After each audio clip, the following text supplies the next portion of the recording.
In today's video, I'm going to teach you how to efficiently navigate your way through the Cloudflare dashboard to manage your domains, specifically focusing on how to access and modify your DNS settings. First, you'll want to be comfortably logged into your Cloudflare account.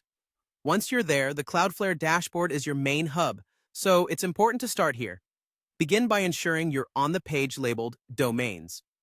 This is the critical area where you will see a comprehensive list of all the domains currently associated with your Cloudflare account.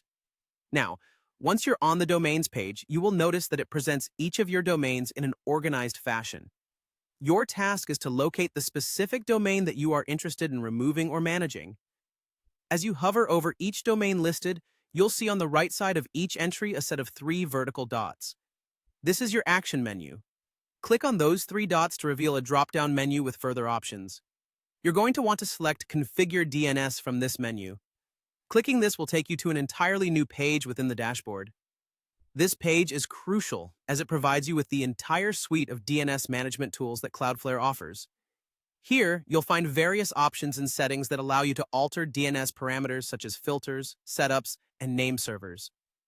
This level of control is invaluable for ensuring that your domain functions exactly how you need it to, whether you're seeking to enhance performance or bolster security. It's worth mentioning that Cloudflare's DNS panel not only lets you manage the technical setup, but is also designed to be user-friendly.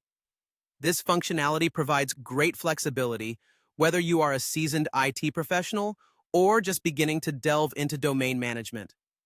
And that's essentially all there is to it for accessing and modifying your DNS settings through Cloudflare. Remember, getting familiar with this process will allow you to take better control over your web domain's behavior, all through a few simple steps on the Cloudflare dashboard. If you have any questions or need additional guidance, feel free to comment below. I hope you found this walkthrough easy to follow and that it empowers you to confidently manage your domains. Thanks for tuning in, and don't forget to like and subscribe for more helpful tutorials just like this one.